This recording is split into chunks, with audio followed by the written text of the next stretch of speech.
Here we go. Listen, Louis, Stephanie Garcia, Yes. owners of the AAA Garcia Bail Bonds. Yes. Yes, and AAA Garcia Bail Bonds number 2, which she's a bail bonds owner as well. Oh, okay. So it's two different entities? Yeah. Okay, Yeah. gotcha. Well, La Reina Linda La with Reina us today. Linda Current today. La Reina Current Linda. La Reina Linda, Yeah, yes. that's an annual thing, right? It is annual, yes. Yeah, cool. October to October. Awesome. Yeah. So I know there's a lot we could talk about there. Yes. We can get to that here in Yeah. a bit. But man, that's awesome. So one of the things with this I Know a Guy podcast for me was just to kind of showcase other business owners, like I told you outside. And you are a good guy to know, I think. If there's ever a guy to know, is to know a guy that can get you out of jail, right? So Yeah, it's like, what do they know? A dentist, a bail bonds, and what's it, the lawyer? I don't know about the dentist. Or but, a floor guy? yeah, the floor guy's kind of like the Oh, bottom. no, the funeral home guy. Oh, that one. Well, I won't care if I'm dead, so it doesn't matter. Oh, but, yeah. Right. So the funny thing is, like, this actually, and I was telling you out there, we never actually didn't even talk about this before, but I try to sprinkle in a little bit of faith, because the reality is when I did this, the I Know a Guy is the guy upstairs. And usually when I take these pictures of people and they're always pointing up, people are like, why are they pointing up? I was like, well, that's the guy we know that always Yeah. comes through, Yeah. helps us, whatever. And, but obviously the guy I know, as far as the other entrepreneur, the other business person, it's always kind of important to know people. A lot of times they say it's who you know, right? Correct. Uh-huh. Yeah. But I think you maybe, unintentionally, bring lots of guys close to Jesus or close to God based on, them being in their dire situation. So I was thinking about that. I was like, well, Louis and Stephanie, they probably work and deal with a lot of, people that are in desperate situations. So Yeah, we get a lot of people that get a DWI and they swear, I don't want to say swear, but they promise to God, won't do it again. oh, I'm not going to drink no more. And then like a year later, they get Yeah, arrested we again. see him in the bar. Yeah. They're like, let me buy you a drink. Yeah. No, we've had that happen before. We were in actually downtown. I think we were celebrating something. And so we went into a bar that we wouldn't have normally gone into, maybe on St. Mary's or something. And this guy comes up and he's like, Miss, I'm so sorry I'm here. And I was like, and I look at him and I'm like, what? Who is this guy? And he said, I'm your client. I'm from Kerrville. And because we have an office up there. And I said, oh, now I remember you. I posted your bond. Yeah.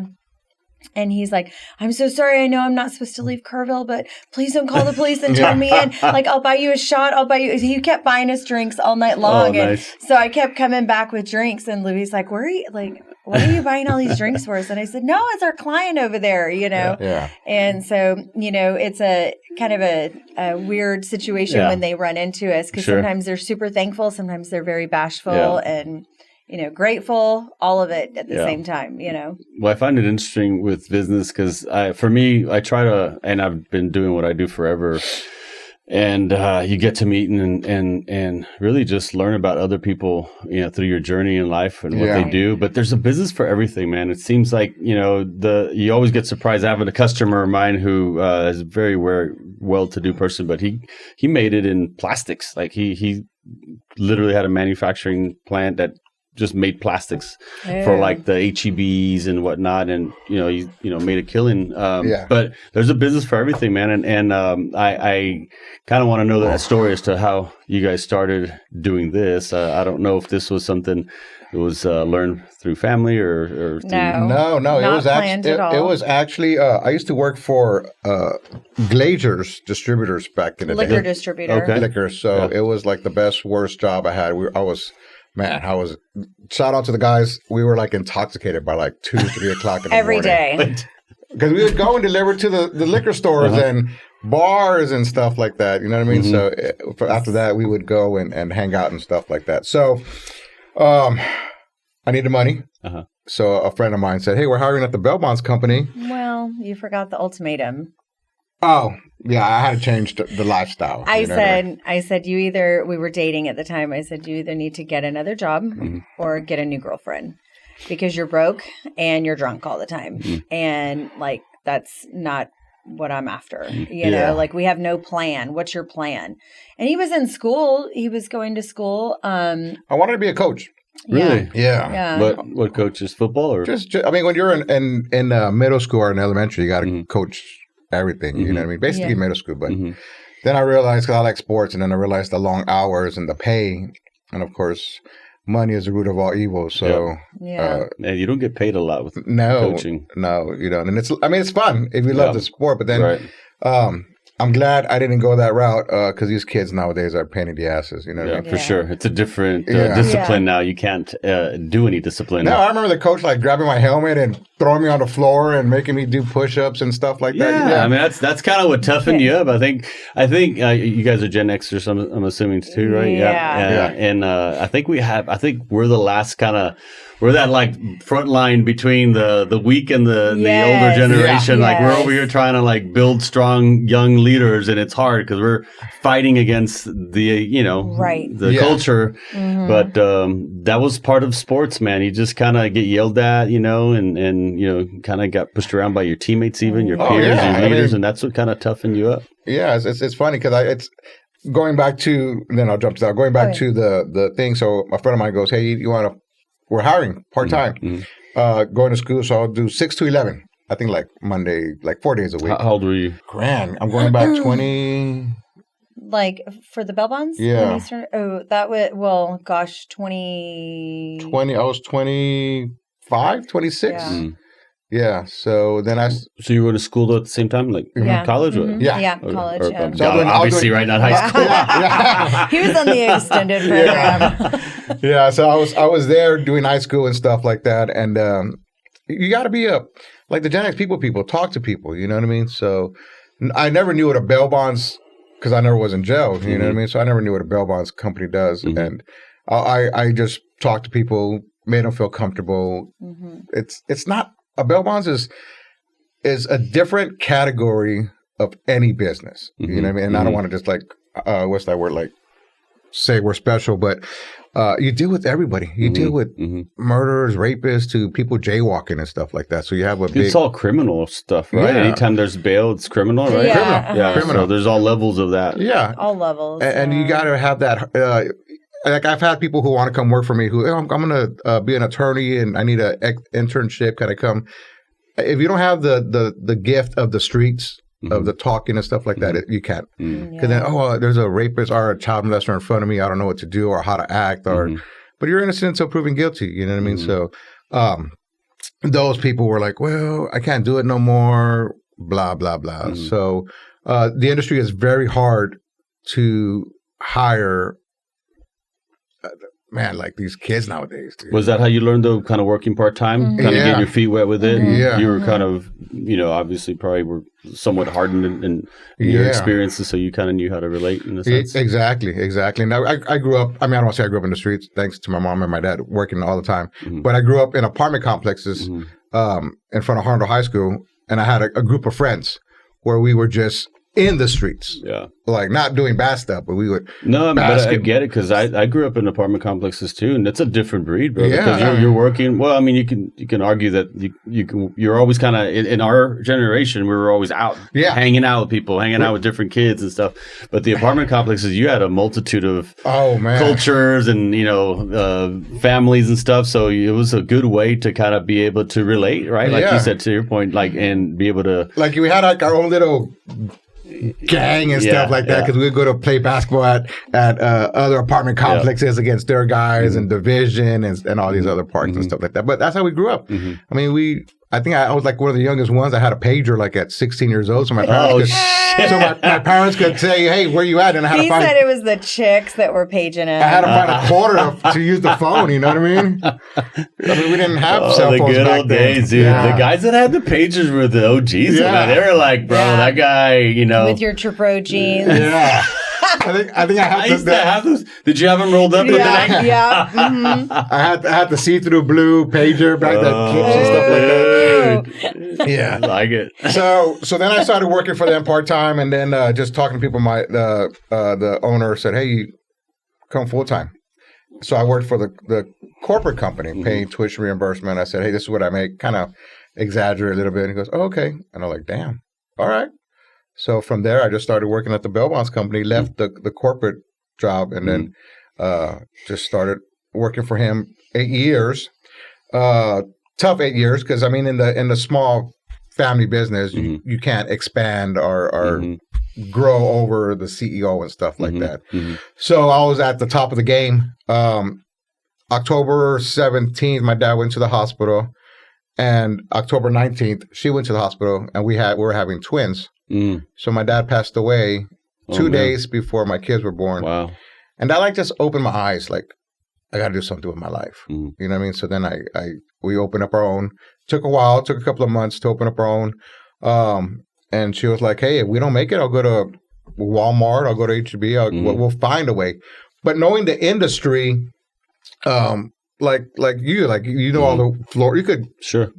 go anywhere and start your business. Right. And knowing the industry for 8 years, I went to Kerrville, Texas, which was one of our first offices because I knew the out of counties. From Kerrville, we went to Bernie. From Bernie, we went to Hondo, where I was able to save up enough money to pay rent in San Antonio, because rent in San Antonio, especially downtown, is like crazy. You know what I mean? Expensive, yeah. I mean, basically, it's like, so then you got to get zoned for a bail bonds company, because you can't be next to a church or a school Sure. and stuff like that. So when you started this, you learned, obviously, working 8 years wherever you were at, and then you got the confidence to say, "Hey, I can do it." Yeah. Yeah. I don't know if it was confidence. I think it was just like, I just jumped. It's kind of like if you've ever gone to Vegas, right? Yeah. I've been. Okay. Yeah. So Like, how much do you put? 25 or 100? When you're there at the table and you're like, do I go all in? Do I do this? Do I go all in? Or do we say, And you're like, oh, and you're looking for someone to say, go all in. Yeah. And then, but you're like, oh, do I really want to go all in? Like, it is our industry, we're gambling on the person in front of us, on the person in jail, 24. right? That is what it is. Real quick, I love your Vegas analogies, because I know that we always connected somehow, but I know that's what it was. Is that was a secret sauce, just that mindset. We call it the MK special, by the way. Whenever you just go all in, don't even think about it. It's not always good, because sometimes you lose it all. But anyway, a fun fact: we have our conventions in Vegas once a year. Oh yeah. So we're probably one of the youngest bail bond owners Really? in the industry. Yeah, because it's from years ago. You know, Once what I mean? you're in, you're Well, in that's why I till was you're asking dead. you how you got into it, because I've heard that too. That's like you just a generational thing, right? It's like if we wanted to say, "Hey, we're done," we can't just freaking lock the doors and close it out, because we have all this liability. We have millions of dollars of open liability of people with open cases that we're constantly like that you're on the hook for. Yeah. We're on the hook for, and we're monitoring it. So Kerrville is a prime example. Like, we've had some people on bond for 4 years. And there's some people that say like, oh, I know the law. And, once they don't Statute of limitation. once they don't Everybody's a indict lawyer me in by jail. a certain time, then but there's people that we've had on bond for 4 years, and their cases just, drag on. It's being dragged on. And COVID had a huge part to play in that too.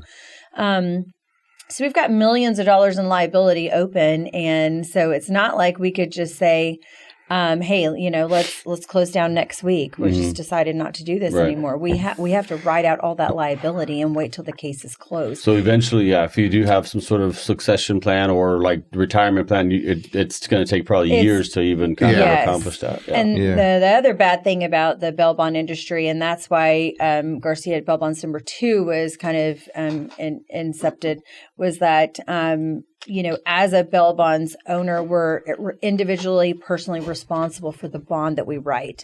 So mine, if I write a bond for you, it's signed Stephanie Garcia, right, and notarized my signature. Same thing with Louis' company. So I'm the personal guarantor for that bond. So if you didn't appear in court, I owe that full bond amount to the county. So it's not where, if Louis was our bail bonds agent, and if something happened to him today, I wouldn't be able to write another bond anywhere. And so that was problematic for me, looking at, we're growing, we're big, we have 25 employees, we have 6 locations. What if something happened to him? And what would I do then? And what would that look like? Right. And I feel like people never plan for the what ifs. They're just like, they plan for the oh shits, right? And they're like, oh shit, this happened. So what do I do now? And I don't like that. I'm more of a planner. So, and I've got small children still, so that was something that when we went to our insurance company and they said, oh, well, we'll do an emergency hearing in front of the board and we'll get you approved. And, we'll pledge the $50,000 that you need per county that you're going to ride in. And I said, if I'm, God forbid, trying to bury my husband, the last thing I want to do is stand before a board and let them know that I should be approved for a license. Gotcha. So we started Garcia Bail Bonds number 2. So that if something happened to either one of us. Yeah, lessens the risk and better prepared. That's good. That's better good. prepared. Our employees, and they're depending on a paycheck too. Yeah. So we never want a halt in anything where I can't pay them, or I'm like, well, I've got to figure out what to do. Give me a few months. And they're like, I'm not going to wait a few months. I got to pay my bills. Yeah. Yeah. Well, that's fascinating because business, that's a business decision, right? And really that way of thinking is just kind of planning for the future. It's not necessarily just limited to your industry, right? That's with everything. Yeah. But where did that come from? Did you have parents that were in business, or where did this business mindset come from? Did you learn that as you go? Yeah. Well, to go back to before I forget, because I know people are watching, we have a convention in Vegas. Oh, that's right. Yeah. And 90% of the bail bonds do not gamble. Oh, yeah.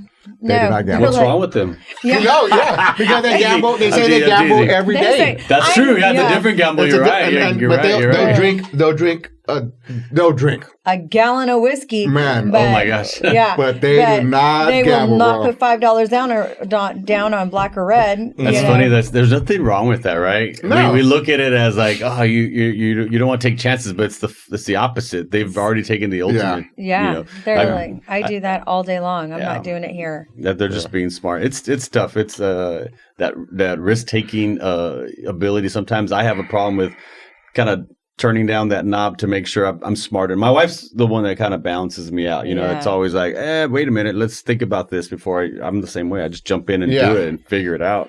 Yeah. But unfortunately, sometimes I need to be smarter about it at the blackjack table. Yeah. Don't we all? Yeah. No, I love to gamble. But no, my dad worked. My mom took care of us until she was able to work when we started going to school. I didn't grow up with a business mindset. I always grew up eager, hungry. You know what I mean?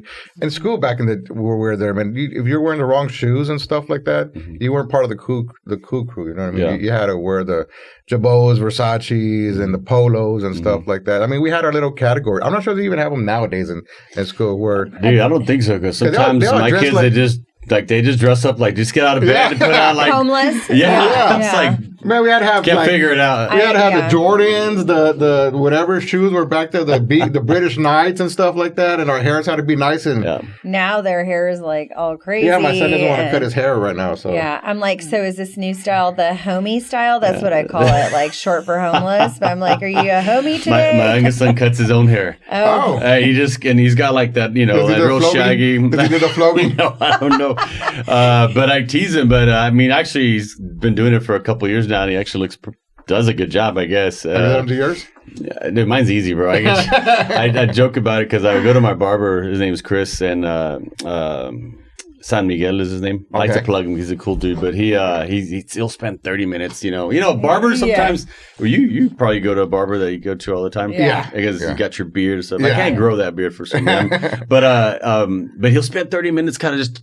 But you engage and you're talking, you're kind of, it's that service and stuff. And anyway, so I love him. That's why it takes us ladies 3 hours. Yeah. But usually you're talking to yourself or something. Because you're by yourself for 3 hours. They're there gossiping. Oh, at the salon. I was thinking at home because my wife takes forever to get dressed. Anyway, so I'll know that. But yeah, you're right. Yeah, that's a cool thing. But the culture, for sure, the generation these days is different, like you said.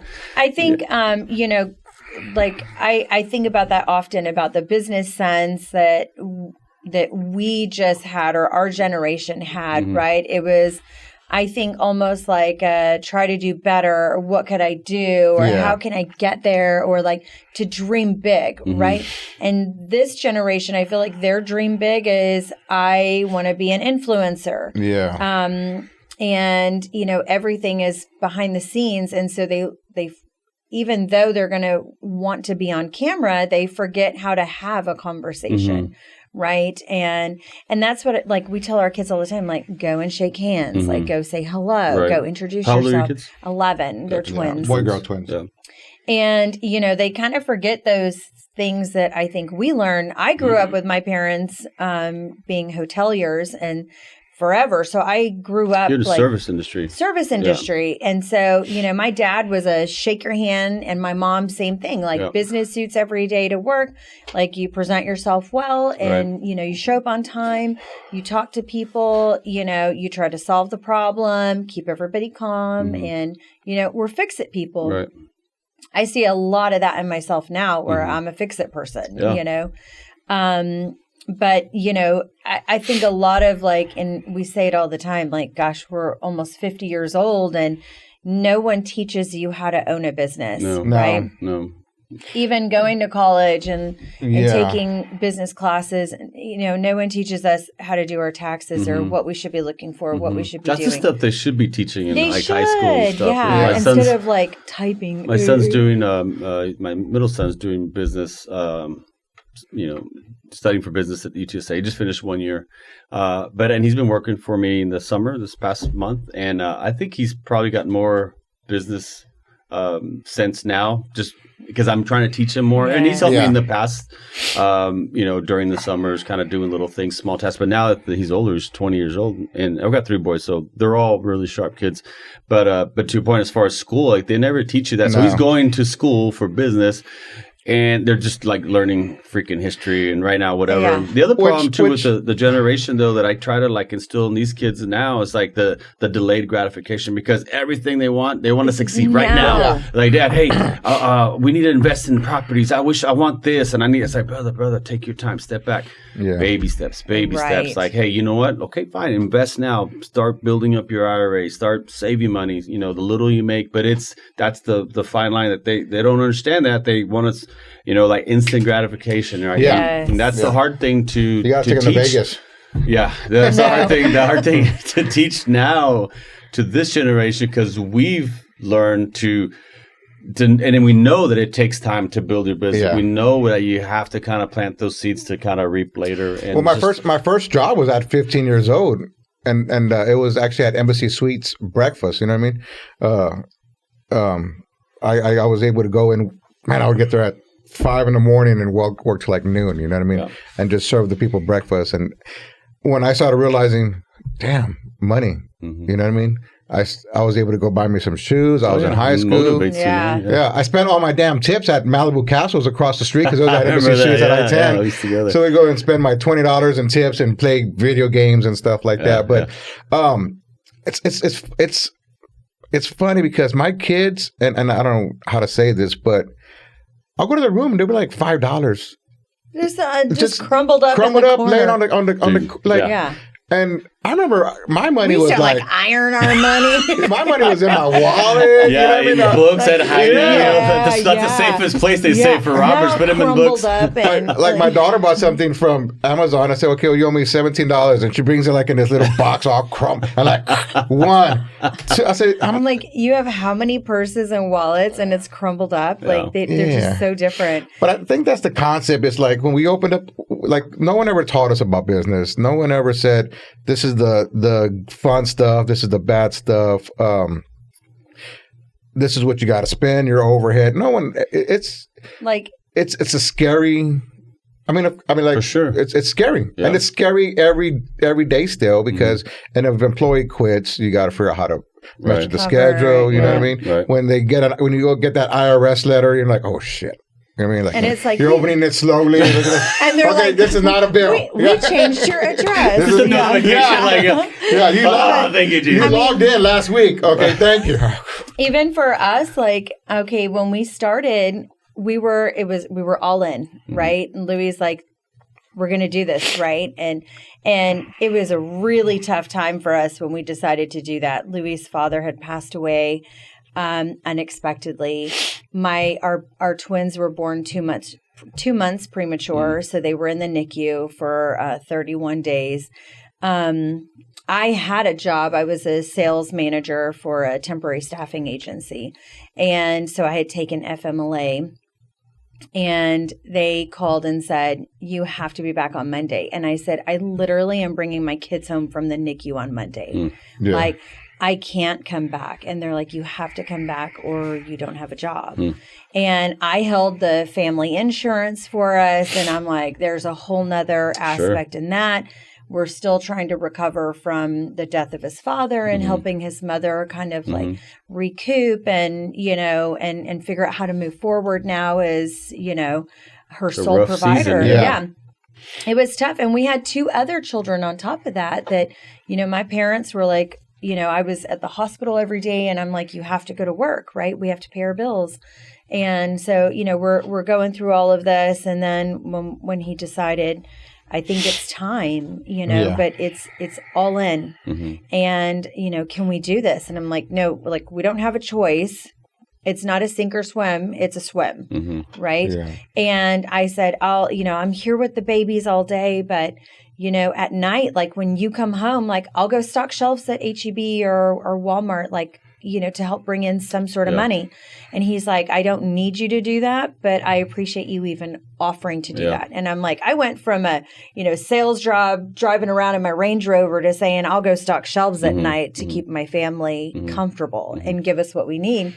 Yeah. And he was out hustling all day long and, and so we're just going with the flow, right? The hustle, just trying to catch every bond that we can. And, I'm at home with the kids and literally we filed our first income tax and our CPA said, well, you guys, where's your W-2? And we're like, what? He's like, well, I mean, didn't you pay yourselves? And we're like, well, no. And he's like, what? And we're like, no, I mean, we really hadn't. We were just living off of what money we had in our savings account. We were paying our bills and, he's like, you can start paying yourselves now. And we're like, are you sure? Yeah. And he's like, yes. Like, and we're like, okay, like what, like $500 a month or something? And he's like, no, like pay yourself. And we're like, we're looking at each other like, what a weird concept to be able to draw a paycheck. Is this why we started a business? Yeah. And so we're like, really, we asked him again and again. And then the next year he's like, guys, I said pay yourselves. And we're like, yeah, we did. We're making like $700 each a month. Yeah. And he's like, no, like, and then we're like, well, we paid we're paying ourselves our mortgage amount, right? So we could pay our mortgage and whatever. He's like, no. So like every year he's like, this is what I want you to pay yourself, So then we're like, oh. So, I mean, you sacrifice, but we knew that, it was going to take time for us. And we knew that when we had milestones and we're like, once we get to this point, we can hire someone, right, to kind of help us out. And like, it didn't happen overnight. I mean, 18 years in the business, 10 on our own, you know what I mean? That's, and people are like, oh, yeah. Like I mean, and people we meet and stuff like that. Oh, I mean, thank God for everything. But they feel like, oh, well, can I open up a bail bonds business? Yeah, you can, you know what I mean? But it doesn't happen overnight because be a hot minute for you. Because what you got to do is every bond that we do, you got to make sure you have that money in your account. Yeah. So explain that to me. So someone calls you, they say DWI, $1,000. So what's the extreme as far as like?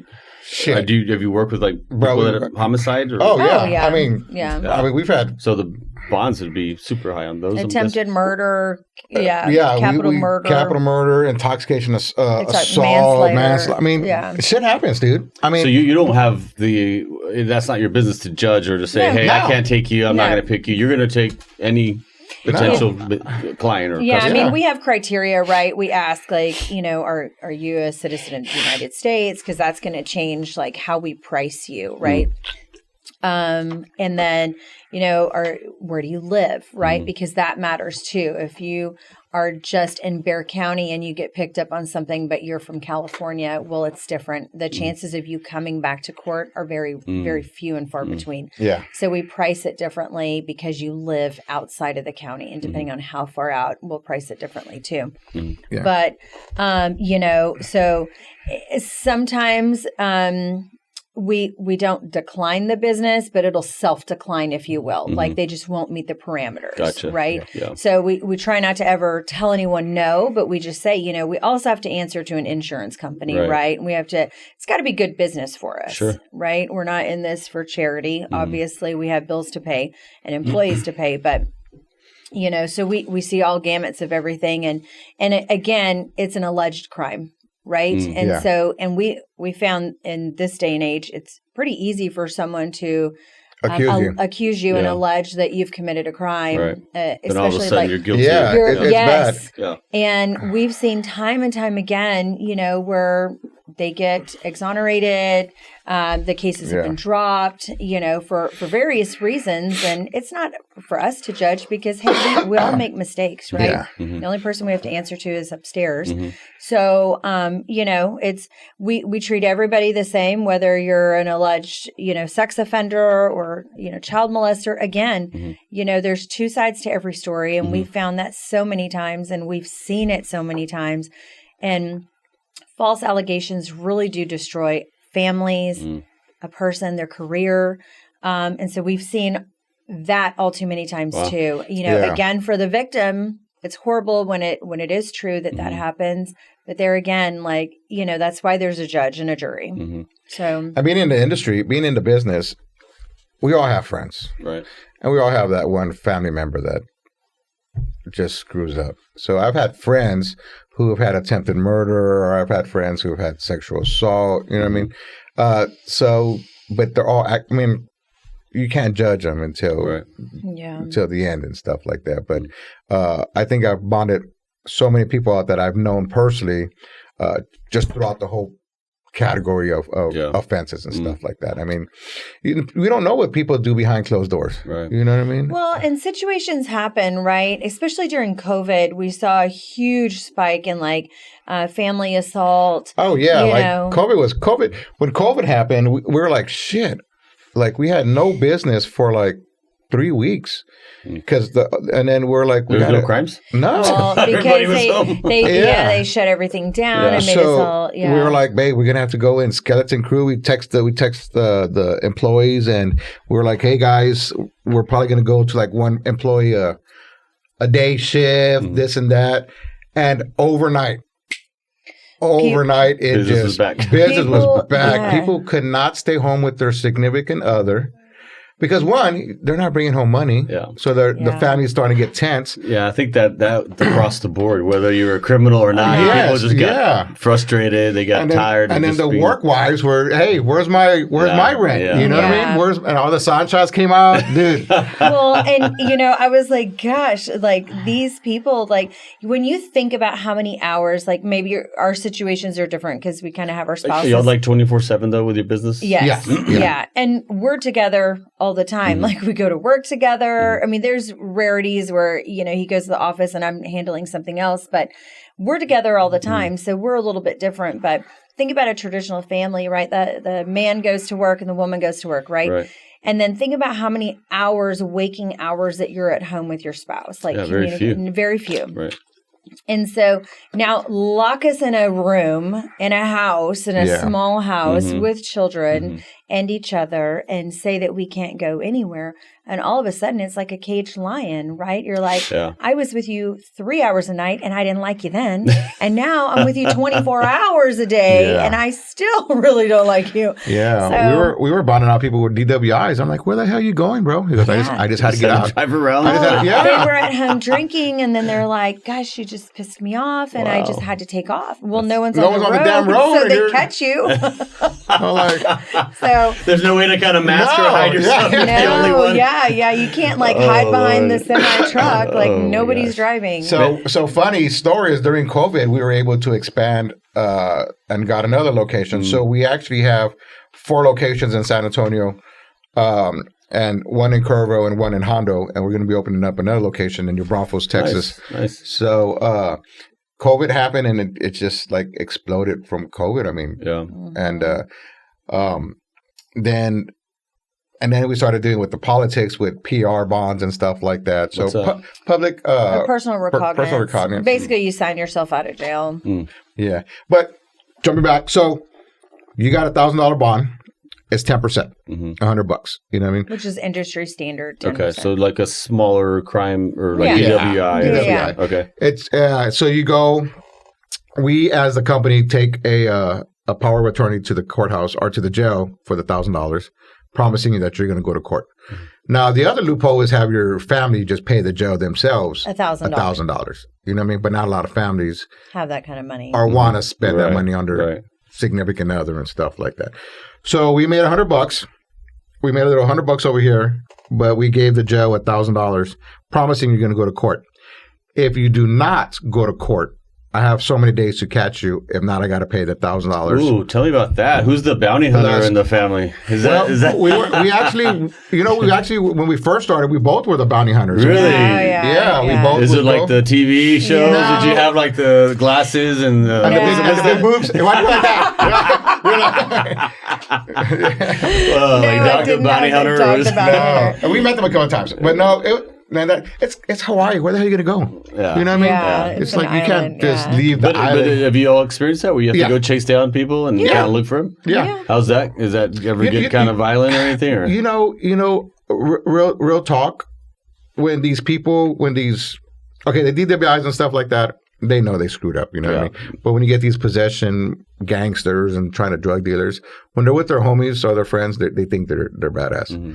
But when they're alone in the office, they're like, they start crying and they start figuring out They're like, I don't want to go to jail. You know, I can't go to jail. I can't be in there. They're gonna beat me up. They're gonna kick my ass. And it's a different. I mean, it's like And I tell my kids, I said, it's a different.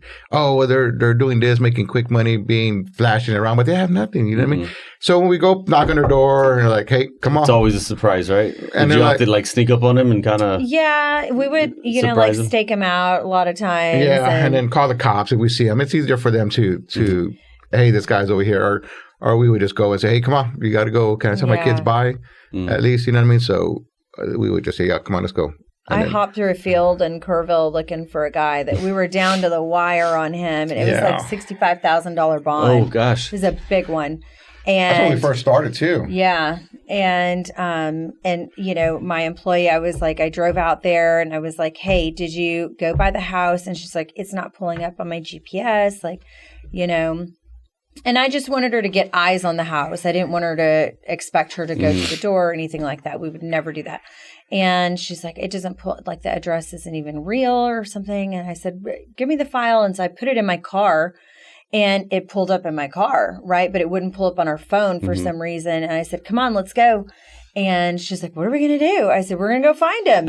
And she's like, "Oh my gosh, like what the heck are we doing?" And I was in wedges and a blue jean skirt. And, so I'm like, no. Wait, were you packing at least? Do y'all ever pack? Yeah. Yes. I mean, we do. But yeah.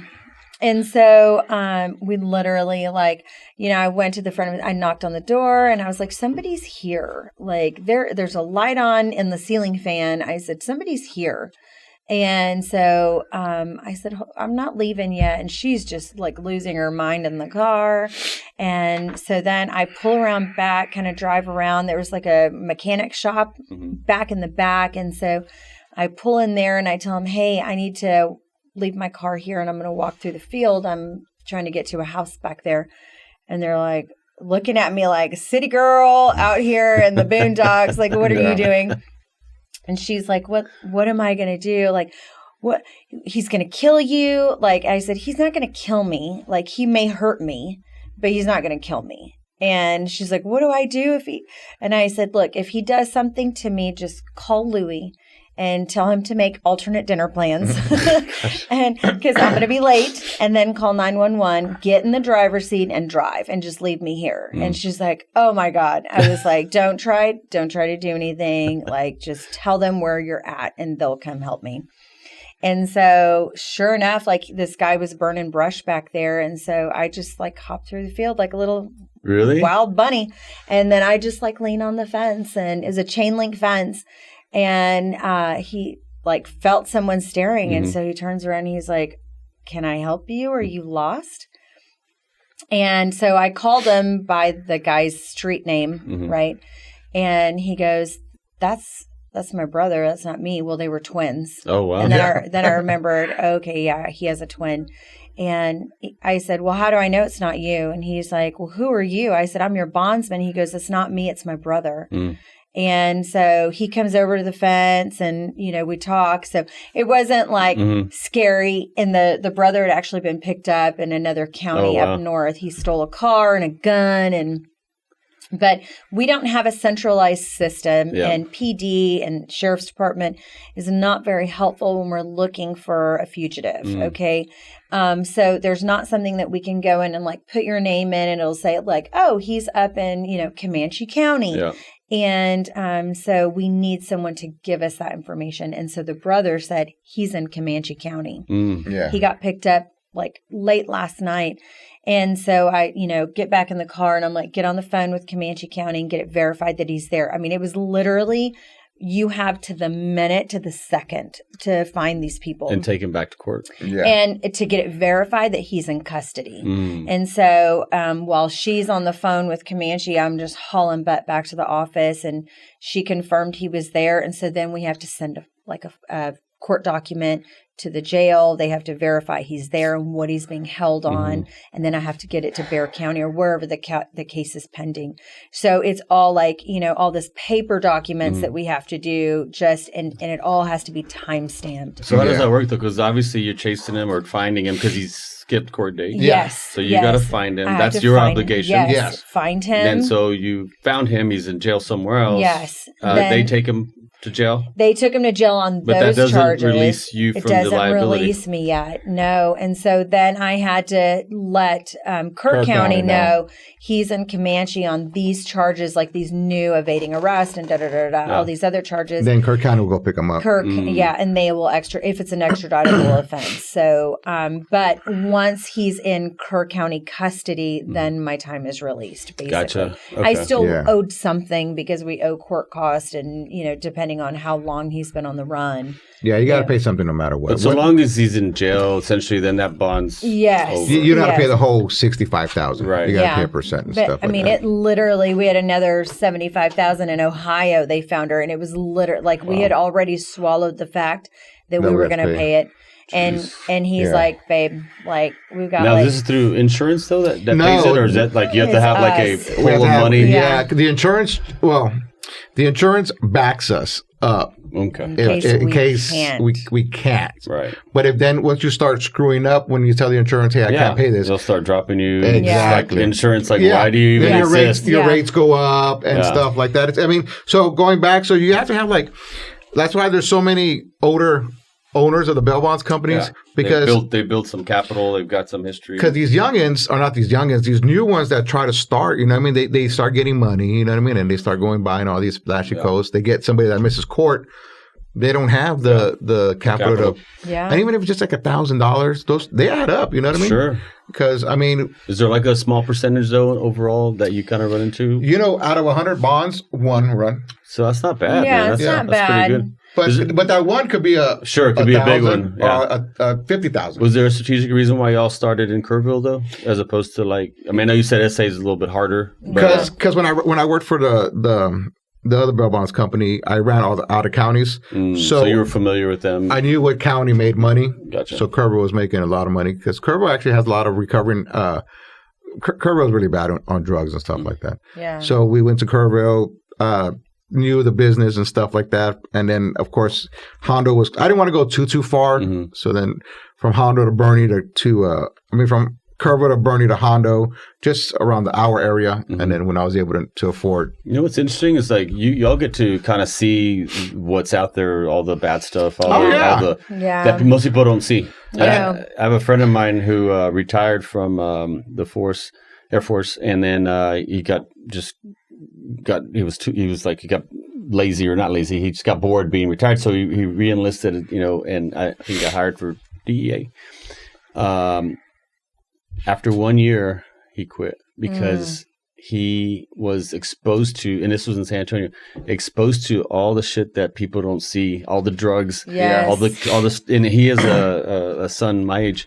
And it just a whole different perspective of what most people don't see and all the dangers of what's going on in the city that no one ever sees. And he just couldn't handle it. And he just basically said, "Nah, man, this isn't for me," because he didn't have the stomach for it. But it's out there, you know, and we don't see it and we don't, you know, think about it. And, you know, we live in our little kind of, you know, bubble. And like on social media or this app called Nextdoor, they're always posting, what do you call those people? The child molester.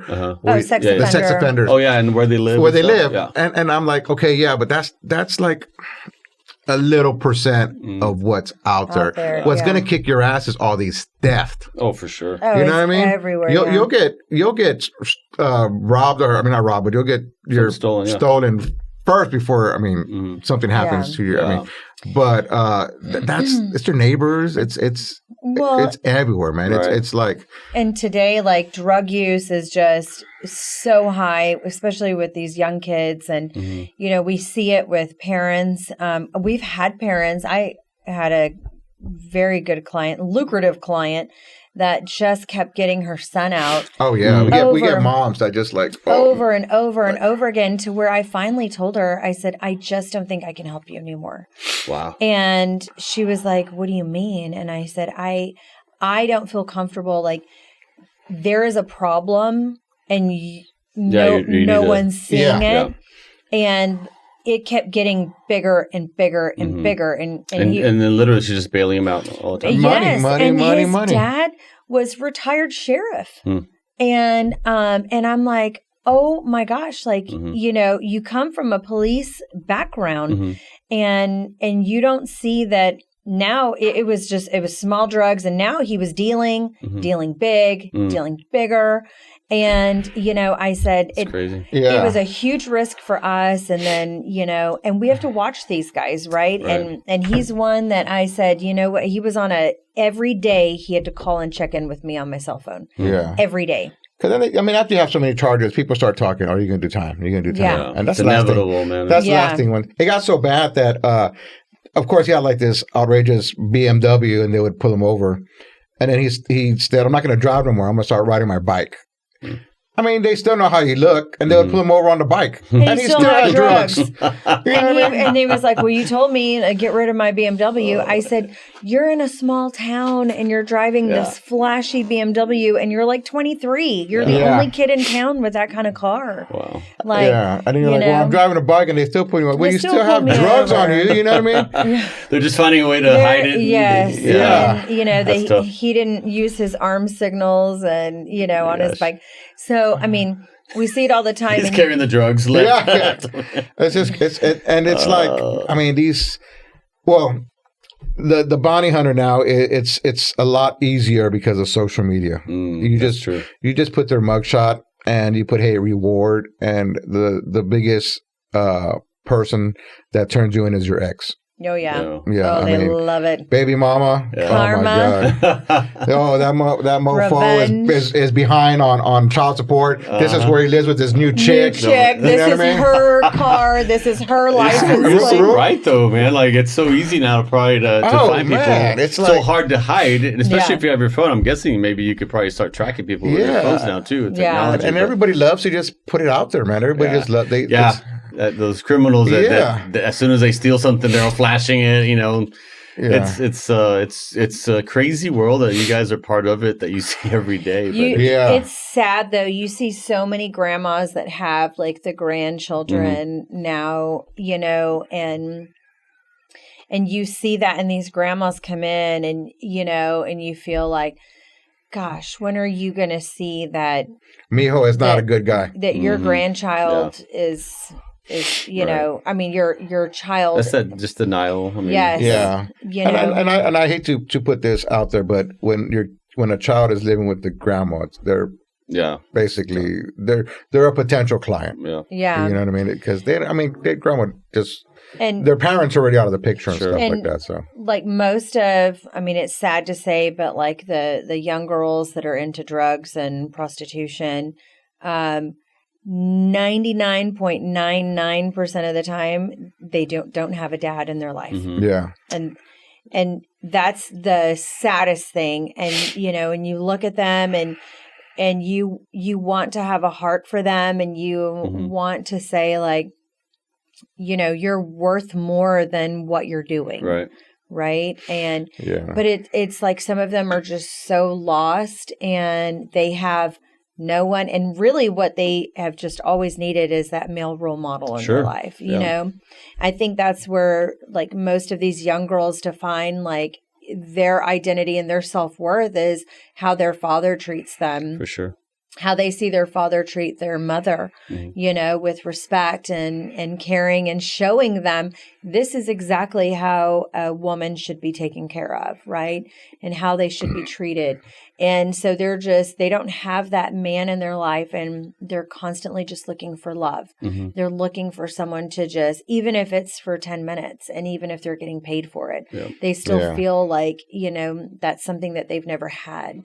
It sucks. I don't have any girls. I have 3 boys, but it's such a challenging topic to even talk about, because the whole family structure, the dynamic, the traditional kind of father son. Yeah. I mean, and I grew up divorced parents, but I still had kind of that family value instilled in me at a young age. Right. But, you know, if you kind of try to talk to somebody about that now, it's like, oh, you know, you're an extremist, or you're racist. And I'm like, you know, you know, it's like that Harrison Butker deal. And then, and I don't like getting political in a sense, but it's like, you know, he's just talking about family dynamics, the traditional values, you know, and the roles of the father and the mothers, and how it's so important to be present in your children's lives. And I mean, it's hard. I mean, trust me, I know grandparents are great. I mean, I can't wait to be but I know that my kids will be involved as well, you know. But it's tough. And people don't really pay attention to how important that value of having your dad around. And I think, and you know, there's some people that I follow that are more conservative, but when you speak of the family values, it's like, you start getting silence. Like, what is going on? We live in a freaking upside down world, you know. Now it's like people don't see what's in front of them. Like, it's so obvious how, you know, I don't care if you shoot a handicap 6 or handicap, you know, my reference is there, but like, it's like people are delusional, you know, because they don't see the craziness in front of them. And, you know, if we just go back to just the traditional values of what helps, right? You know, raise the young kids and keep them out of trouble. But social media is a big aspect of today's society, man. It's like my kids, they want to be an influencer, or my son now wants to join the military, which to me, in my heart, I don't want him to. You know what I mean? Because he's not even fighting for us no more. Yeah, they're fighting for other people, and it's like it's a different. You know, I know people. Well, I know back then people did it for honestly because they maybe had no other options and choices, but you did it still, and you had a love for your country, and you had a respect. When you did it and you came out of it, people had respect for you. But now it's like, you know, what are you fighting for? Like, all our values. Now the people that don't care about our values don't care about our country. And they would not even step forward to defend it. And the people that try to defend it are the ones that are getting freaking crushed. But I shouldn't say crushed, because I'm still of the belief that, you know, I still could be a leader amongst my family, amongst other leaders. And so I'm not going to, you know, kind of speak that into fruition where, you know, we're still out there, you know, we're kind of maybe quieter in a sense, but you know, I've actually tried to be a little more vocal as to how I feel. And it's nothing like crazy either, right? It's just, hey man, just be thankful for where you're at. I mean, we're very lucky, we're very blessed to be in this country and to be able to do what we do, build our businesses and start from scratch and work hard. But all those values seem to kind of go out the window. And not to bring in politics, because I know we've been rambling for a while, but I mean, all these politics like, oh, defund the police, or let's not, like just recently, there's no more criminal trespass, they're not prosecuting for weed, they're not, the little, but I mean, you don't want to hurt your business, first of all. It hurts my business. I can't put the good floors. That's why I had to go to the generic floors. You know what I mean? But the trickle down effect. But who wants like if you look at them, like example, like I'm just gonna throw out a line, like Chick-fil-A's closing because you have these homeless people just living in their front. Yeah, and like we had us at by the 410 and Bandera, you have a homeless camp right next to the damn office. You know what I mean? Yeah. And you can't call the cop. You could call the cops. What's the They're cops not going to do? Anything. Not a damn thing. But you know what I mean? as like raising your children, right? And I'm sure that, fundamentally, I feel like we're kind of the same in raising our children is that, if you do something wrong, there's a consequence, right? If you break a rule or break a crime, then there's a consequence for that. And that gets really hard to like further down the line teach our children that. And we have a grandchild. And it's hard for us to teach that when society is saying, well, it's illegal, but we're going to let you slide. Mm-hmm. Yeah. Okay. For instance, marijuana, right? Mm-hmm. It is illegal here. So it's really hard when you're saying you can't smoke weed because it's illegal. And they're like, yeah, but they don't even write a ticket anymore for you. They just let you go. Mm-hmm. And it's like, but it's still wrong. And they're like, well, if it's wrong, then why don't they do anything about it? Mm-hmm. Yeah. And that's true. Like that is what we're teaching our children, right? Yeah. And we say like, no, like if it's a crime, right? If it's a rule and a law and you break it, there's a consequence for that. Mm-hmm. So what's happening now is there, this whole like, if it's a misdemeanor charge, let's just let you go. We're not going to arrest you or we'll arrest you, but we're going to let you go. And there's no consequence for it, basically. So what they're learning is like, you're not going to do anything if I break this law. If I go in and steal under a certain amount, it's a ticket. It's a ticket. It's crazy. Yeah. And like, so I need a couple of drills. And like in California, that's happened where, they have nothing on the shelves anymore. But then, what's happening? Those stores are closing down. They're pulling out the neighborhoods. Have y'all ever gone to San Francisco? Yeah. I've been, yeah. So, we went, my wife and I, before COVID, maybe 2018, but they have that little Union Square area where they have all the shops. And we stayed there, hung out, and we had a good time. It was nice. I mean, they had little bad areas here and there, but now it's 90% of those shops are closed and they're out of there. But why? Because of policies, man. It's like, but you got to help the people, or you can't do this, or you're whatever. It's like everybody's like a pansy now, man. Everybody's like, oh, you can't.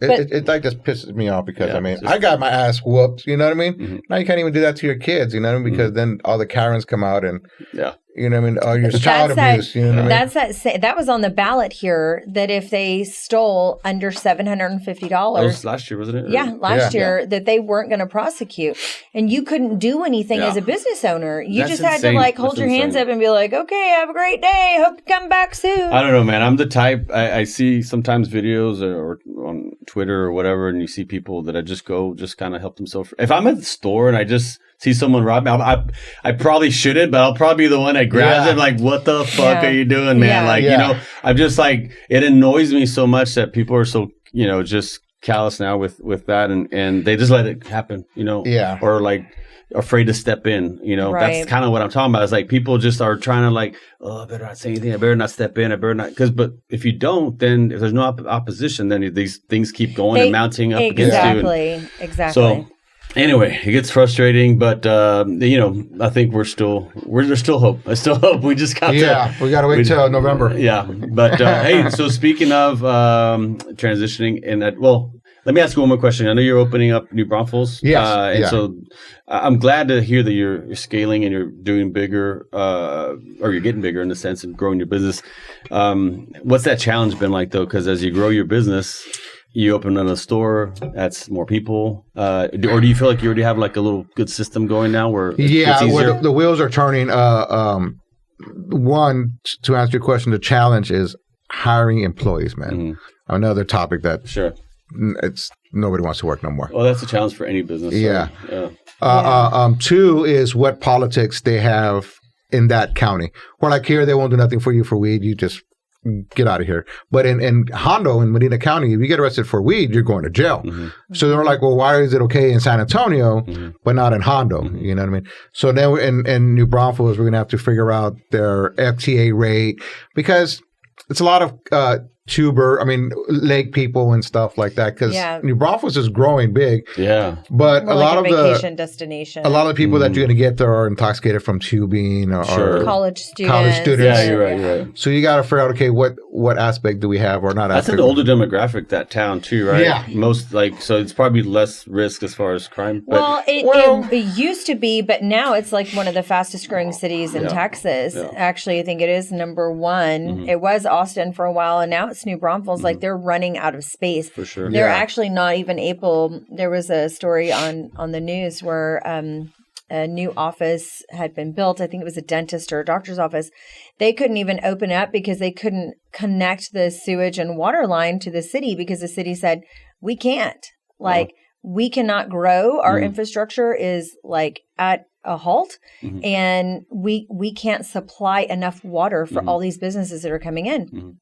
And he's like, I have this multi-million-dollar building and I can't open and, serve any of our community. He was a doctor. Wow. And so, I mean, it's like, it's one of the fastest growing areas. And It's so, huge. and it's a lot of young people. They're trying to bring another like water park or something. Oh, okay. And Yeah. people are upset about a Disney thing. Style kind of. Yes. Yeah. And so people are upset about that. Like they don't want growth. It was a small town and now it's got a big town feel. But it makes sense Yeah. to open up there then. I mean, Well, especially. one thing I tell my friends is, crime is everywhere, dude. Sure. Crime is everywhere. And you'll be surprised how many counties, which I learned in the industry, there's so many surrounding counties. You know what I mean? There's from Kendall to DeWitt to Hayes. Like going from here to San Marcos, you pass 3 counties. So, I mean, it's whether or not you're allowed to put a bail bonds in those counties because sometimes the sheriff just runs it itself. And the old time, Roscoe, Yeah. Dukes of Roscoe Hazzards and Pico. everything. But Pico train. I mean, if you look at the bail bonds, because in our industry, since we have an underwriter, we have the capability of writing bonds anywhere in the United States. Okay. Because there'll be another sister company in Vegas or Florida and stuff like that. It'd be a little bit more because we don't actually have a physical address there, so we got to pay the sister company to post a bond for us. Yeah. But if you're in Florida and you call us, we'll be able to get Do you to have any ours. aspirations to grow into any other states or just kind of expand from where you're at? Man, it's the way at our age and our kids and the stuff that we want to do, it's time consuming. That's a bad word. Yeah, It's I know what you mean. The more you keep adding to your plate. yeah. Right. And there's only so much, and I add to my plate all the time and it goes up and we can manage it, but to a certain extent, Yeah. Right. Yeah. Yeah. you have to be able to kind of. And we really need to like be touching every office all the time. Yeah. And so to spread yourself that, then it's like you're always chasing the dog's tail. Yeah. Right. And just you're like, okay, what do they need? What do they need? What do they need? What do we need? Right. Because we're always last. Like what? Okay. At the end of the day or the end of the week, we're like, oh my God, like we forgot to do this or we forgot to do that. And it's like we're constantly covering everyone else's needs.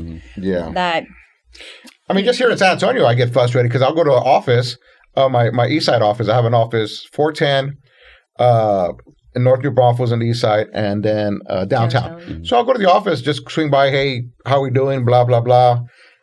We're doing good. I'll come back an hour later. Hey, boss, we need this. we're like, I was just there. literally there. Oh, I didn't look at the stuff. You don't have like a right hand man that kind of helps you run things? No, Us, because yeah. it's like once you give somebody power, Yeah. then it kind of gets to their head, And and then then everybody everyone- else starts like, oh, And they're screw like, this well, person. she and- told well, me then this. yeah. And there's so many personalities. And yeah. That's the hard part, kind of managing them and then we have one- 24 employees, Yeah. and 3 of them are males, and the other ones are all females. And man, it's like it's like a soap opera. when I had government contracts back then, I had 17 or 18 employees on base, crews working and stuff. And I had one main project manager. I promise you, anytime he'd call me to tell me, like, fill me in, Yeah. it was all about, well, this guy's fighting with that guy and that guy's fighting. I'm like, dude, so he was more of a babysitter because of all the personalities. That's exactly and it's like, what it's like. It's hard, like, and to rein in these different types of people. By the way, and a lot of it, and I just kind of learned this more recently, is just making sure you have the right people in the right seat of the bus, like they say. Commingling different personalities don't always work. So something to learn, especially as you scale. But would you want your kids to do this? Oh, I love my kids to do this business. I mean, I would love, because I'm assuming crime's never going to stop.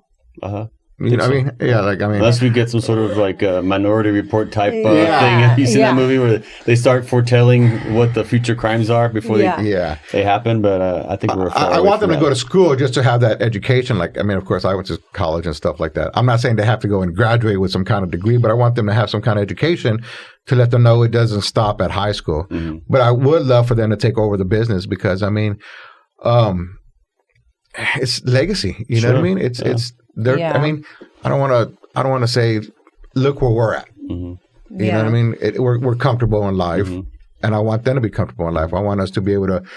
We'll still be in the business as much as we can, but we'll let them take over and just and it's gonna be. It's like, who wouldn't want to be in the HEB business? You know what I mean? Who wouldn't want to be in you already have, how long have you been doing Pride Floors? 17, but I've been doing this for 30 years. So like it's, and I mean, we have two older kids. We've got a 27-year-old and a 23-year-old. He'll be 23. 22.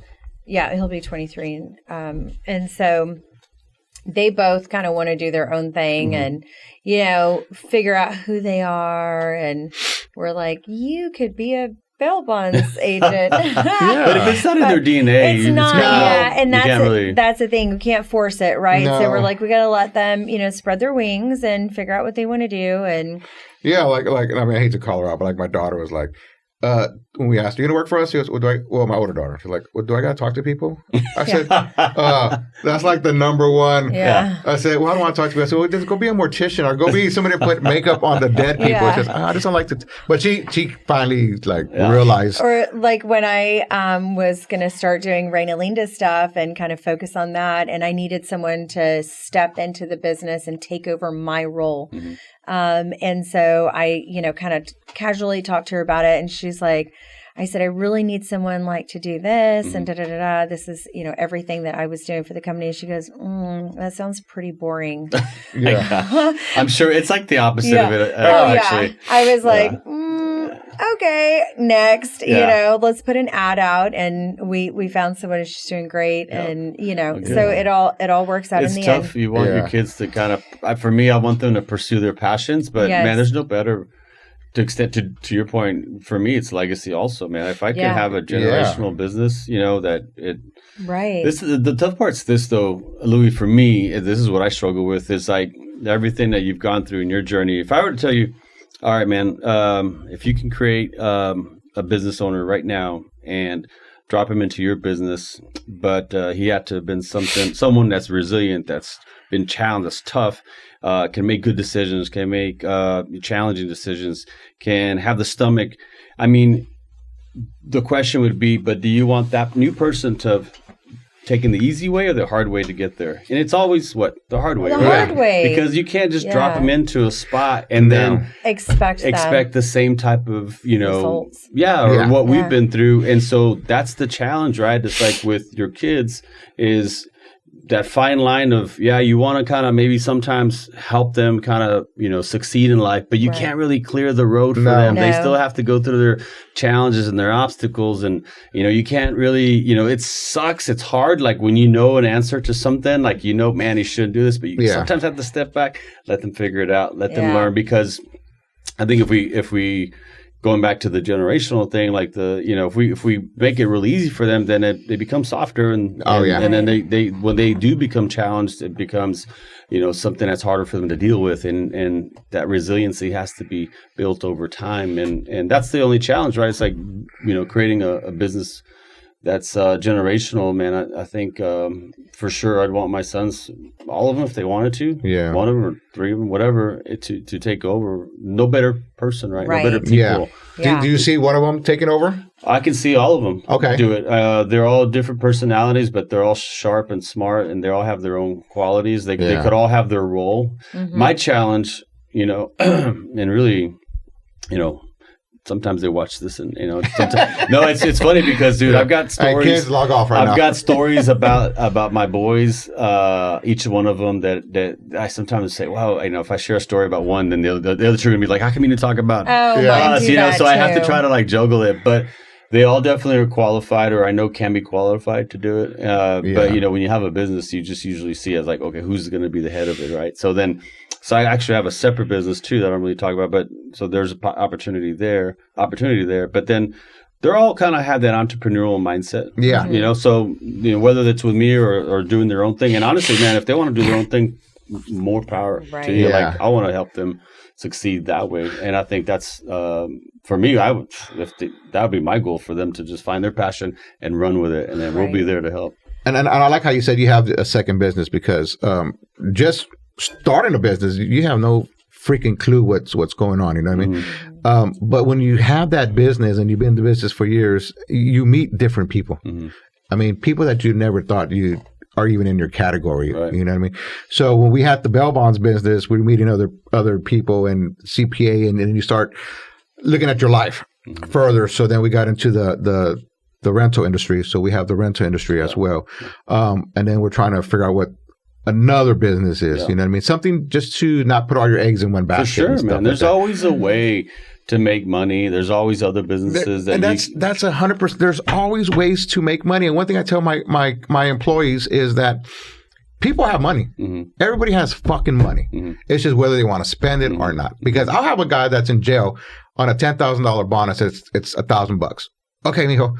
And they'll come up with $1,000 like that. You know what I mean? And the people that walk in and the clients could judge it, but they don't have $1,000. Somehow, some way they scraped up $1,000, but they came up with that money to get their loved one out of jail. You know what I mean? And it's out there. You know what I mean? They just don't want.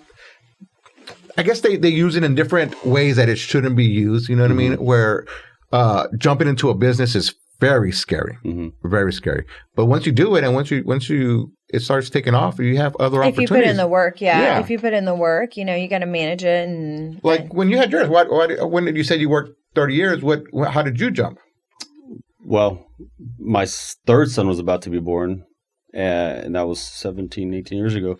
So I started this I got into this when I was 20 years old, and I'll just fast forward to when I went off on my own, because going back to like, how do you learn business, right? Well, there's a good way and a bad way you can learn business. And I learned a lot of good things in my history with my, I was in a business with my uncle, and I was part owner, but I was a small part. And, it just kind of ran its course. Yeah. It's going back to like, I mean, he was my work husband. I was with him all the time.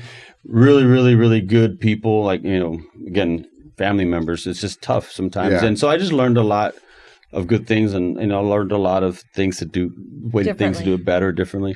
But it just came to a point where, like, for me to build a legacy and to be generational, I couldn't be under someone else's wing, and I had to kind of break away from that. And so it just came to a point where I just said, "F it, I just got to do it." And my third son had just been born, so it was a scary moment. But I think going back to business is like, you have to have that mentality of taking that risk, taking that chance, and really, and I always say this, but it wasn't about money necessarily, but it's me having control of my future, control of my kids' future, my wife's future, just having that freedom. And that's how entrepreneurs are wired up, right? We work for someone, but we really can't work for someone. We have to kind of do our own thing. And it's not that we're controlling or something, but it's just that sense of freedom of being able to dictate your future. But it goes with taking those chances. Yeah. It goes with, taking, those leaps of faith, which for me, I've had many, many, many, moments where I just said F it, and that's where, faith helps me a lot, because for me, for the first few years, it was challenging. Sometimes I'd regret. I'd be like, man, what am I doing? What did I do? I left a partnership, a steady job to where literally I had no check coming in the next week. Now I have to figure shit out, but it, again, that's where going back to like, hey, your kids want to take over. Yeah, but did they experience all this stuff that you kind of experienced to get you to where you're at? Which is 100%, agreeable because when I mentioned Bernie earlier, Bernie was our second office that we opened up, and it was a nice county. Mm-hmm. You know what I mean? And we were in Bernie for like 8 months, and then the sheriff indicates that we're not allowed to write bonds in Bernie no more. And we're like, what? So this big old mishap. So the sheriff says that our paperwork was filed wrong 8 months later, but it was something other. It was politics. It was politics. Mm-hmm. So when that happened, man, that was like one of the gut punching. I just felt sick for days because you lose all this revenue. You think you're doing so good, and you're asking yourself, what did we do wrong? What like personally? You know what I mean? Like what happened? How do we fuck up? How did it all happen? Right. So I mean, adding in there, you have to have a significant other that supports you 100%. For sure, man. That's the only way to build a successful business. Sure. You know what I mean? Because she was like, no, we'll figure it out and this and that. And there was truth behind the whole politics stuff and everything. Mm-hmm. But after the week, I kind of was depressed. And then after that, I was like, you know what? Fuck it. Let's just boom. And I just kept going. I was like, I got to give him time to grieve, right? Because that was a grieving moment for us. Yeah. And, everybody processes things differently. And so I was like, you obviously need a little bit of space, and I love you and I support you, and you need that. Like, you've got to process it. I got to get up and I got to go to the office, and we still have another office to take care of. And, we got to push even harder now, right? To That's offset. exactly it right there. Yeah. And so, when he was able to finally kind of process everything through, and he was like, oh my God, you kept us going. And I said, we don't have a choice, right? And that's where we lean on each other. Yeah. And, we both have great qualities, but they're not the same qualities, right? And that's how we complement each other. And so, our birthdays are one day apart. So we're opposite. We're the same zodiac sign, but she fills my spots that I need. Yeah. But after Bernie felt that, and I said, you know what? F this. We're going to go up in San Antonio whether we could afford it or not. There you go. But see, that's the mindset, man. You could have just cowered down and said, I quit. I'm a failure, blah, blah, blah. And I appreciate you sharing the fact that you did have that lull, because I've had those too. We all have had those. Any business owner that sits here and tells you that they don't have those, moments of regret, and they're lying to you. But that's what makes us entrepreneurs. We just say, F it. We go through that process of you know what? All right, you know what? I got this shit. Right. I'm gonna do it and bounce back. And then once you kind of, I think, going back to the resiliency, once you experience these things, it's you also learn. It was every year for me in the 17 years I've been doing, I do this every year. At the end of the year, I always reflect, what could I have done better? What can I improve on? What am I going to do moving forward? And in the very first years that I was on my own, one of the reasons why I started doing this was my second year, I think, of being on my own. I'm 34 at the time. And again, young one still. Yeah. And I was starting over, basically. I didn't have the capital, and I didn't have, I talk about this in the past where I didn't save a lot of money kind of in my 20s, and I was making good money. But if we were making it work, we were, kind of getting jobs, paying our bills. So I always took care of my installers. And anyway, end of the year, we had done this big job for this contractor, and he owed me $18,000. It was a little remodeling contractor, and I was supposed to get paid right before Christmas. And we were going to go down to the valley, go visit our family, and I didn't have a lot of capital, but I was waiting for this guy to pay me before we left. For a little vacation break, and the mother freaking guy calls me. He's, oh man, you know what? I'll pay you when I get back. We're gonna go to Tahoe for vacation, blah blah blah, and I'll hook you up beginning of the year. Just so fucking nonchalant. Yeah.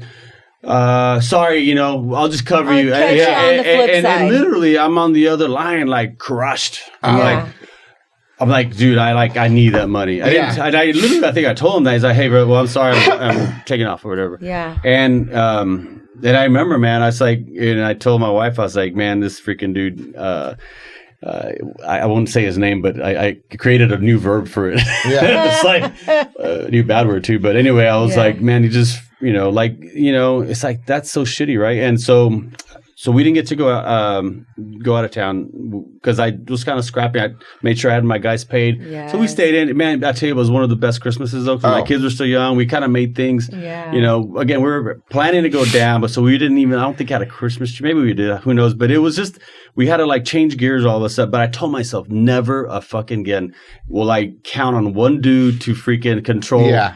This situation like this. So, and again, this was early on in starting off over. Right. Yeah. And I just, that was what drove me literally almost all year to build, save. That way I could say, you know what? Fuck it. I don't need your money. You know, I still need it, but I'm saying I don't need I'm not it going right to be now. like, oh, whoa, beg you. it. Because I hate to beg people for money, man. I hate to like, you know, and See, it's not that I we're too different because I don't beg people. I say, you better pay me. well, what I'm saying is like, I'm not in in that position where I like if someone's not paying, it's like, yeah, no big deal. You know, I'll even tell contractors 30 days, whatever. Yeah. You know, we have enough funds and reserves. Right. If I Yeah. know you, I'm good. But like at that moment, it was a big learning lesson for me to kind of like, okay, dude, never again. Yeah. So every year I go through that at the end of the year. Okay, what did I learn? What can I do different? Where am I? Yeah. I don't want to be in this position again because of this and that. Okay, let me change. What And can that's I- part of it in business. Those are the things if you want to evolve and grow and kind of, you know, be better the next year, you have to make those little changes, you know. But I think not only business aspect, I think it goes once you have that business and that financial, I think friends fuck you over more than other employees. Yeah, you know what I mean? for sure. Where That's out there. where you've lent a friend money and it's like and we do a lot for the community. We do a lot, and we're like they know. Y'all are generous people. Yeah, For sure. and it's But like, sometimes the people taking advantage of that. yeah, man, and it's like, and we hate to say no. You know what I mean? That's We hate hard to say thing. no, but Well, talk to me about that, the Reina Linda, Yes, right? I know yeah. that's a big thing you're a part of this year. Yes, yeah. I got the privilege to be Reina Linda 10 under John McFadden Ray Feo. And it was honestly like a kind of a life-changing experience to be in that. We've been involved in the Ray Feo Consejo organization for Louis has been a Well, for member. people that don't know what Ray Feo is, I know it comes out a lot during Fiesta. Is Yes. that Yeah. Okay, so So just kind of... basically, Ray Feo is the king for Fiesta, and every year there's a new king, and the goal of the king and the two queens under Ray Feo Scholarship Foundation is to raise money for scholarships for local youth here in San Antonio. College, traditional college, 2-year degrees, and then trade schools we added in this year, which is kind of new thing that we're really excited about because we see in San Antonio that, you know, traditional 4-year degree is not what every student in San Antonio needs, right? A lot of the recipients of the Scholarship Foundation funds had not either reapplied subsequent years. And so in speaking with them and saying, what happened in year 3? Well, COVID happened. I need to get a job. I lost a family member, my grandma or my grandpa or my mom or my dad. I have to work. I'm the man of the house now. I can't go to 2 more years of college. Like, I need to work now. And so, you know, the Scholarship Foundation kind of reevaluated that and said, let's add in trade schools. You know, there's so much need in every city, but San Antonio specifically, you know, for those trades and not just saying like, you know, you can go be a welder, you can go be a, you know, plumber, electrician, but eventually you can still take business classes and learn how to run your own business and run it successfully, right? So it's not just that you're going to end up working under someone, that one day you can have, you know, a mom and pop shop, if you will, and grow it into a bigger company. So so every year there's a Ray Feo and a Reina Linda and a Feria de las Flores queen. And our goal is to raise funds for the Scholarship Foundation. So didn't you sell like a record this year? I did. Yes, I had to raise $50,000 in order to be crowned in October, and I raised $250,000. Wow. Yes, That's So amazing. record-setting year. Natalie held the record last year. Natalie Gomez from Gomez Law Firm. She held the record last year at $125,000. Yeah, so damn, you're setting that bar high now. Yes, yeah. So, you know, we worked together as a team, John McFadden and myself and Alexandria Worthman. She was our Feria queen. We worked together and, you know, we set it up differently this year that traditionally the three royalty kind of works separately to raise funds. And we found that with working together and going, let's say, to Pride Floors and saying, I'm Raina Linda and I would like a sponsor, for you to sponsor me. Mm-hmm. And if you said, well, if I give you $10,000, what is that going to do for Pride Floors? Mm-hmm. Like, what will I get out of it? Mm-hmm. Right? Because you want something out of it. And everybody has a motivation for their donation, whether it's tax time and I need a charitable contribution. Right. Or I just have money and I want to give back to the community. So, I said, well, if I have 3 events throughout the year and I have, sponsored by Pride Floors, right? Pride Flooring. If you gave me that $10,000, that's what you're going to get. But with a group, then at every one of our events for us 3 royalty, you're always going to be represented. So, people liked that a whole lot more to say, well, I'm going to have 1 whole year's worth of representation versus 3 events.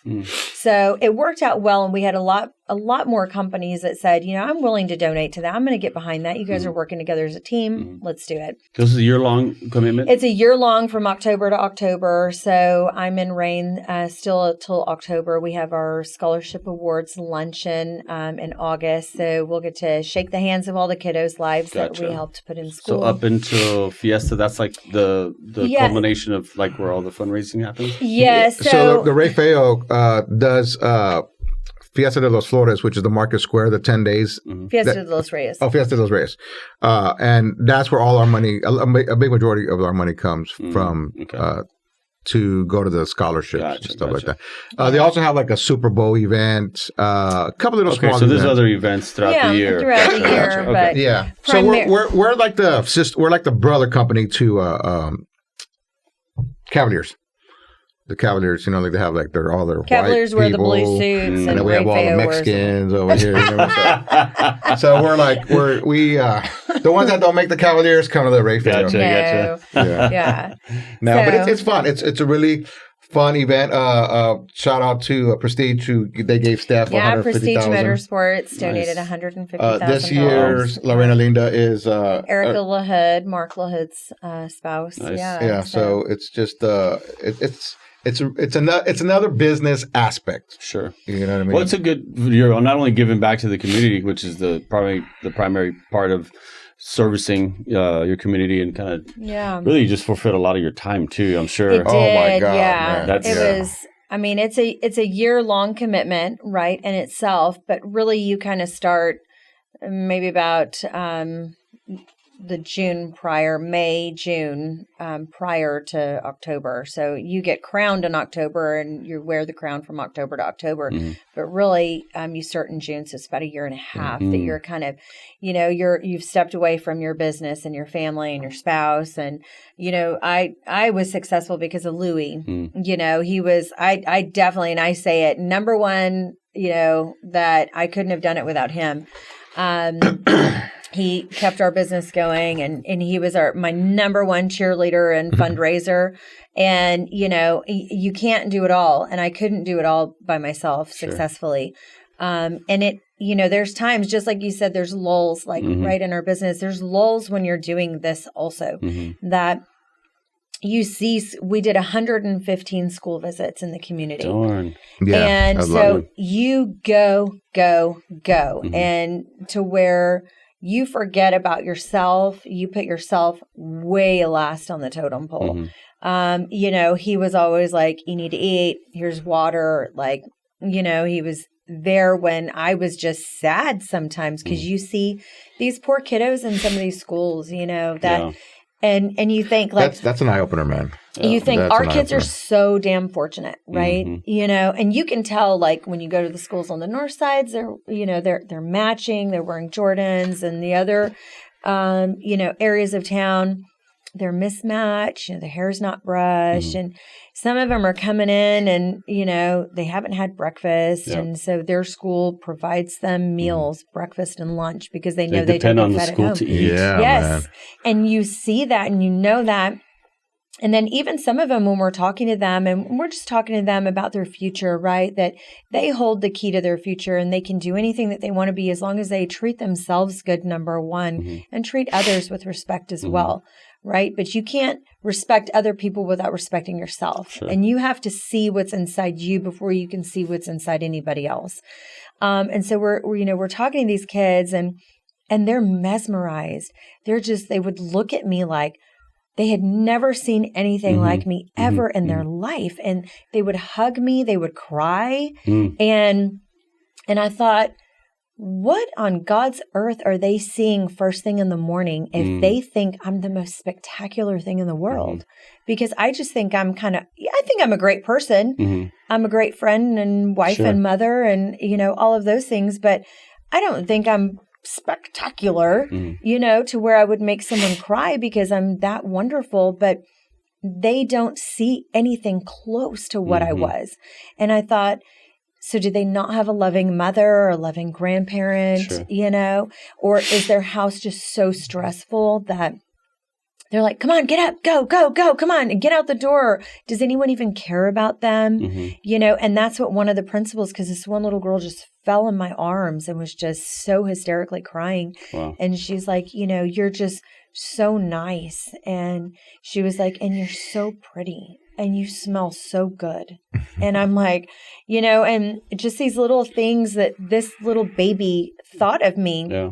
And then when the principal was telling me, she's like, they're not used to being talked to in a motivational way that you guys are here telling them that they can do whatever they want in life. And I thought, gosh, how terrible. But then, on the other hand, we have our kids that are fortunate. Yeah. And you try to speak motivationally to them. They're like, whatever. Like, okay, mom, whatever, It's tough. Yeah. It's tough because, there's kids out there that don't have that. And then the kids that have it, they don't always appreciate it, right? So it was super tough, and I loved every bit of it. Yeah, there's good, the bad, the ugly. But that's a good thing, though, that you're doing that. I think I didn't know that aspect of it, so thanks for sharing that. Because I think to your point, some of these kids don't have someone to lift them up, or even kind of the power of the tongue, right? To tell them, man, you could be someone, you could do something, you're going to be great, and most of them don't hear it. They don't see it. All they see is the stuff most people don't see, and that becomes normal to them. So, they look at you or, people that come over all dressed up that look nice. And it's like, hopefully that's an uplifting thing where they can be encouraged by it. And they say, oh, I want to do that. I want to be that. And that's why I told him when I met him, like, it starts here, right? And I think the reason they're not spoken to in a positive manner or in an uplifting manner is because whoever's in front of them doesn't feel that, right? They're like, this is my life. My life is shit, and I'm never going to get out of this, And so how can someone in that situation then speak positively to a young, right? Yeah. Because they don't believe it in themselves. They don't see anything in themselves that can change their situation or make their situation better. And it goes back to, having that fight and having that hunger, right? And making tomorrow better than what it is today. But people need hope. Yeah. Kids need hope. They need something to look forward to, and they need role models. They need God. I mean, that's the thing that's missing in all this is like they need 100%. But they need people to step forward and support their communities. And so what you guys are doing is awesome, man. That's something more people should do, especially business owners, right? I mean, if we have the ability to serve the community, I think that's the one thing that gives me because it is challenging to balance that time when you're trying to do your business, grow your business, but also try to serve the community or help over here. You're taking away, and it's a give and take. But I've always said this, like, and I've always been a generous person, as well. But I think for me, what gives me the most peace is when you help other people. Yeah. And that's like I can sleep good at night, and I'm trying to do that every day in some way, in some form, some facets, try to encourage or help someone. And, not I think everybody has that in them, but sometimes it's just a challenge. Yeah. But seeing those school visits and something like that, like I've always tried to, not always, but I was like brainstorm, like what can we do as a business to help these, schools? Because going through the schools, you'll see like a desk with food. So like, and it says, take what you want. Which like was they have fruit like eye-opening. apples and bananas because they don't get fruit at home. Yeah. Produce is so expensive, right? Yeah. And people feed their kids junk food, yeah. because it's cheaper. Like to make a home cooked meal like a salad, you try and make that at home, you're spending $15, but you could go to McDonald's and get them a Happy Meal for $4. Yeah. You know? So that opened my eyes, and that was like, okay, what can we do as a business owner or as a community to help? But it's like pulling teeth, man. Nobody wants to, or let's get together and let's fix it. You know what I mean? Because you can't change the world, or you can't change the school system, or how it's being done. But just like you need, like, it's hard to explain. But no, I know what you mean. I know exactly what you mean because I struggle through that too. But I think the thing that I try to encourage people is just do what you can. Yeah. Whatever it is, the little it is, it may not be some grand, big, this is an organized thing that you're involved in, obviously, which has grown and been able to help more people. But if even the little that we have, if more people can just do that, it'll make a big impact instead of just waiting for something that's like, oh, well, I don't believe in this, or maybe I'm more sympathetic to like women and children and helping, but just find whatever it is and whatever little it is to help and do it. Because I've struggled with that. I recently helped in this one organization, which I'll remain nameless, but I was encouraged and discouraged. But and I'll just make it real quick. But it's just basically they didn't have good leadership in this particular ministry, in the sense of recruiting a business, which we did, and when we served and we fed people, and we just it was all our own money and our people and our time, which I love that. Yeah. But there was a missing element there, and maybe they're going through a season of leadership issues, but there wasn't like follow-ups or like, hey man, thank you, and it's not even a thanks, it's the wrong word, but like there was a missing component because sometimes the people that are in charge, maybe you got one person that has a great vision, but then you have all these other people that have to have the same vision. And if the person you're working with over here is just kind of like, well, thank you, you know, and then there's no follow up and like, well, how do we keep doing this? And, till weeks later, then it breaks that kind of, that motivation to you on it. Well, I guess maybe I won't serve there. I'll serve over here. But it's serving and can be hard, to your point, like, because it's that dynamic of having someone to run it, to lead it. And we're as business owners have our own stuff to lead and worry about.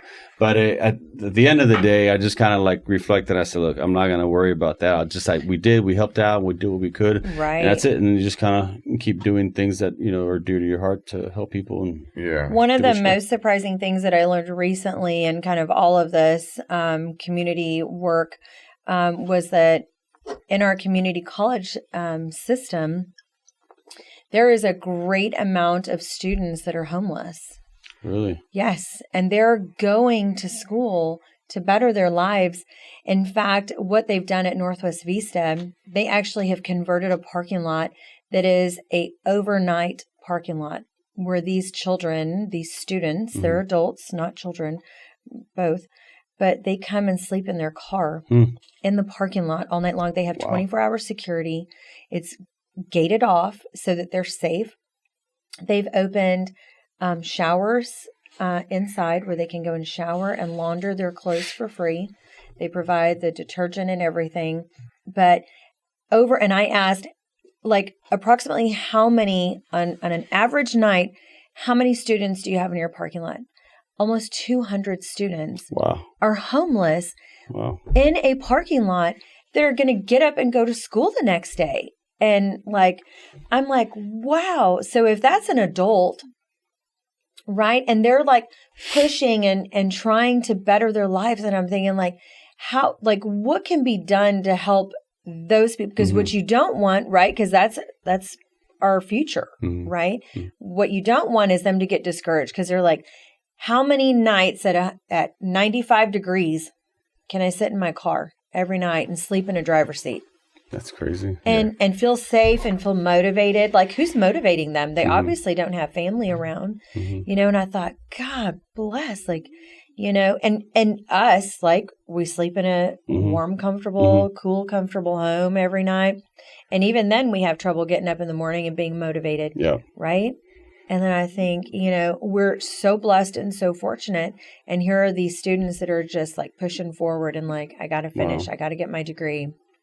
I got to change my life. You got to commend them for that. And I didn't even know. That's tough, man. It's just, we're living in a strange time with broken systems, and people are trying to better themselves and have to live in their cars. It's crazy. Yes, and I thought, like, how are we? I mean, politics, but how are we offering shelter to people that are not even in our country or from our country? And you have these poor people that are trying so hard to desperately better their situation, and they have to sleep in a parking lot. Well, if they better themselves, they're going to better their communities. They're going to better the market. It's a domino effect, right? Yeah. Unwasted encouragement. Listen, you guys are amazing. I think we can keep going probably for another hour. And I mean, speaking of, I know you want to wrap it up, but speaking of politics, man, we got denied opening an office. Really? Yeah, in the South Side, dude, because the community didn't want a bail bonds office in the South Side, and fucking politics, the council women were like, no, well, we need these people to support me for when I run again for the council, so I'm not going to. I think we could do a whole nother podcast on just the politics. Man, dude. It's like, I'm not here to make the South Side look. I'm from the South Side. I'm from Harlem, though. You know what I mean? Yeah. And they were just like, no, we don't want to promote. That we have crime in our neighborhoods. I'm like, crime is everywhere. Close your eyes. We don't want to see what's there in front of us. It's out there, man. And to wrap this up, being a business person, you have to have the heart. You have to have all of it. You can't just have the heart. You have to. For sure. It's a man world in business. You learn politics. You learn IRS. You learn everything. Everything. That like you're like, what the freak is this bill? You know what I mean? How did I get taxed on this? Man, it's like. Well, I appreciate you guys. Listen, you guys are great people, and I'm glad you guys did this.